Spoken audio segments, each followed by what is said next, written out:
Hi dears, അപ്പോൾ ഇന്ന് നമ്മൾ തയ്യാറാക്കി എടുക്കാൻ പോകുന്ന ഒരു 10 മിനിറ്റിലൊക്കെ ചെയ്തെടുക്കാവുന്ന പ്രഷർ കുക്കറിൽ റെഡിയാക്കി എടുക്കാവുന്ന സോയാ ചങ്ക്സ് കറിയാണ്. ഇത് ചപ്പാത്തിയുടെ കൂടിയും ചോറിൻ്റെ കൂടിയും ബെസ്റ്റ് കോമ്പിനേഷനാണ്.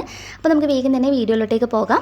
ഇതിന് വേണ്ടിയിട്ട് ഞാനിപ്പോൾ എടുത്തിരിക്കുന്നത് 1 കപ്പ് സോയയാണ് കേട്ടോ. അത് നല്ലതുപോലെ കഴുകി വൃത്തിയാക്കിയതിന് ശേഷം ജസ്റ്റ് തിളച്ച വെള്ളത്തിലോട്ടേക്കൊന്ന് ചേർത്ത് കൊടുത്തിട്ടുള്ളതാണ്. നമ്മൾ സോയ എപ്പോഴും തിളച്ച വെള്ളത്തിലിട്ട് തന്നെ നന്നായിട്ട് കഴുകിയെടുക്കാൻ വേണ്ടിയിട്ട് നോക്കുക.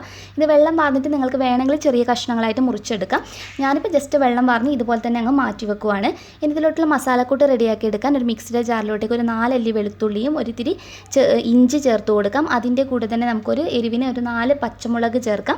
പിന്നെ നമുക്ക് ആവശ്യമായിട്ടുള്ളത് നമ്മുടെ പെരിഞ്ചീരകം അഥവാ വലിയ ജീരകമാണ്, കറി ജീരകമല്ല കേട്ടോ. പെരിഞ്ചീരകം ഒരു 1/4 ടീസ്പൂൺ എടുത്ത് ചേർത്ത് കൊടുക്കാം. പിന്നെ നമ്മൾ ഇതിലോട്ടേക്ക് ഒരു തക്കാളിയാണ് ചേർത്ത് കൊടുക്കുന്നത്. നല്ല പഴുത്ത തക്കാളി, ഒരു ചെറിയത് മാത്രമാണ് ഞാൻ ഉപയോഗിച്ചിട്ടുള്ളത്. അപ്പോൾ നിങ്ങൾ എത്ര ക്വാണ്ടിറ്റിയിലാണ് തയ്യാറാക്കി എടുക്കുന്നത് അതിനനുസരിച്ച് ചേർത്ത് കൊടുത്താൽ മതി. ഒരു 1/4 ടീസ്പൂണോളം മഞ്ഞൾപ്പൊടി ചേർത്ത് കൊടുക്കാം. 1.5 ടീസ്പൂണോളം മുളക് പൊടി ചേർത്ത് കൊടുക്കാം. പിന്നെ നമുക്ക് മല്ലിപ്പൊടിയാണ് ആവശ്യമായിട്ടുള്ളത്. 2 ടീസ്പൂൺ മുഴുവനായിട്ട് തന്നെ ചേർത്ത് കൊടുക്കുന്നുണ്ട്. പിന്നെ കുരുമുളക് പൊടി 1/2 ടീസ്പൂൺ ആഡ് ചെയ്യാം. പിന്നെ ആവശ്യമായിട്ടുള്ളത് ഗരം മസാലയാണ്. അതൊരു 1/4 ടീസ്പൂണോളം ചേർത്തിട്ട് പിന്നെ ഇതിൻ്റെ കൂടെ 1 ടീസ്പൂൺ വെളിച്ചെണ്ണ കൂടി, പച്ച വെളിച്ചെണ്ണ കൂടി ഒഴിച്ചു കൊടുക്കുന്നുണ്ട്. എന്നിട്ട് ഏകദേശം ഒരു 2 ടേബിൾ സ്പൂണൊക്കെ വെള്ളം ഒഴിച്ച് കൊടുത്തിട്ട് നല്ല പേസ്റ്റ് പോലെ അരച്ചെടുത്താൽ മതി. അപ്പോൾ ഞാനിത് നന്നായിട്ട് അരച്ചെടുത്തിട്ടുണ്ട്. നമുക്ക് കറി തയ്യാറാക്കി എടുക്കാം. അതിന് വേണ്ടിയിട്ട് ഞാൻ സോയാ ചങ്ക്സ് ജസ്റ്റ് പ്രഷർ കുക്കറിനകത്തോട്ടേക്ക് ചേർത്ത് കൊടുത്തിട്ടുള്ളതാണ്.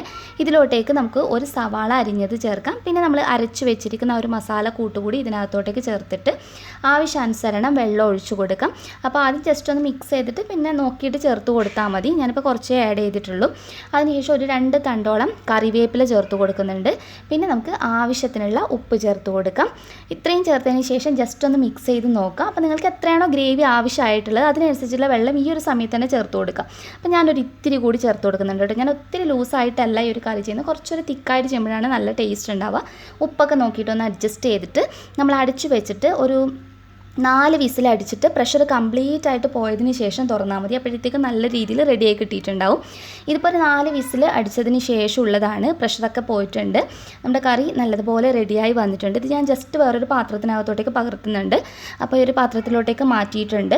അപ്പോൾ നിങ്ങൾക്ക് വേണമെങ്കിൽ ഈ ഒരു സമയത്ത് നോക്കിയിട്ട് വേണമെങ്കിൽ മാത്രം വെള്ളം ചേർക്കാം കേട്ടോ. ഞാനിപ്പോൾ വെള്ളമൊന്നും എക്സ്ട്രാ ചേർത്ത് കൊടുക്കുന്നില്ല. ഇനി ഇതിലോട്ടേക്ക് താളിച്ച് ചേർക്കാൻ ഒരു പാത്രം വെച്ച് ഒന്ന് ചൂടായി വരുമ്പോൾ ഒരു 2 ടേബിൾ സ്പൂൺ എടുത്ത് വെളിച്ചെണ്ണ ഒഴിച്ച് കൊടുത്തിട്ടുണ്ട്. ഇതിലോട്ടേക്ക് ചെറിയ ഉള്ളി, ഞാനൊരു 10 ചെറിയ ഉള്ളി അരിഞ്ഞത് ചേർത്ത് കൊടുക്കുന്നുണ്ട്. ഞാനിപ്പോൾ ഇതിനകത്ത് കടുക് വറ്റൽമുളകൊന്നും ഉപയോഗിക്കുന്നില്ല കേട്ടോ.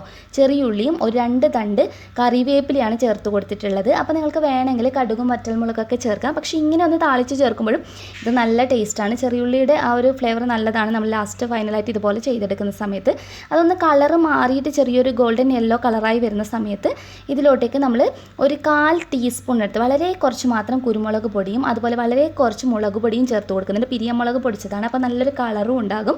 അപ്പോൾ പൊടികൾ ചേർത്ത് കഴിഞ്ഞാൽ പെട്ടെന്ന് തന്നെ ഫ്ലെയിം ഓഫ് ചെയ്യുക. ഒത്തിരി നേരം റെഡിയാക്കി എടുക്കരുത്. അപ്പോൾ ഒരു കയ്പ്പ് രസം വരും. അപ്പോൾ അതൊന്ന് ശ്രദ്ധിച്ചാൽ മതി. ഇനി ഇത് നമുക്ക് നമ്മുടെ കറിക്കകത്തോട്ടേക്ക് താളിച്ച് ചേർക്കാം. ഇത്രയേ ഉള്ളൂ. നമ്മുടെ സോയാ കറി ഇവിടെ റെഡി ആയിട്ടുണ്ട്. അപ്പോൾ നമ്മൾ മിക്സിയിലൊക്കെ അരച്ചെടുത്തിട്ട് പെട്ടെന്ന് തന്നെ ഇതുപോലെ പ്രഷർ കുക്കറിനകത്തൊക്കെ ചേർത്ത് ചെയ്യുകയാണെങ്കിൽ നല്ലതാണ്. അപ്പോൾ കുറച്ച് മല്ലിയില ചേർക്കുന്നുണ്ട് കേട്ടോ. അതിനുശേഷം അടച്ച് വെച്ചിട്ട് ഒരു 10 മിനിറ്റിന് ശേഷം സെർവ് ചെയ്താൽ മതി.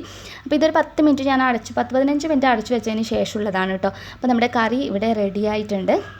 ശരിക്കും വളരെ സിമ്പിളായിട്ട് നമുക്ക് ഇതുപോലെ റെഡിയാക്കി എടുക്കുന്ന ഈ ഒരു കറി ശരിക്കും ചിക്കൻ കറിയുടെയൊക്കെ ആ സെയിം ടേസ്റ്റ് നമുക്ക് തയ്യാറാക്കി എടുക്കാം. അത് ചപ്പാത്തിയുടെ കൂടിയും ചോറിൻ്റെ കൂടിയൊക്കെ നല്ലൊരു കോമ്പിനേഷനാണ് കേട്ടോ. അപ്പോൾ തീർച്ചയായും എന്തായാലും ട്രൈ ചെയ്ത് നോക്കിയിട്ട് നിങ്ങളുടെ അഭിപ്രായം അറിയിക്കാൻ മറക്കരുത്. നെക്സ്റ്റ് വീഡിയോയിൽ ഇനി നല്ലൊരു വെറൈറ്റി ഡിഷുമായി കാണാം. അതുവരെ ടേക്ക് കെയർ. Bye bye.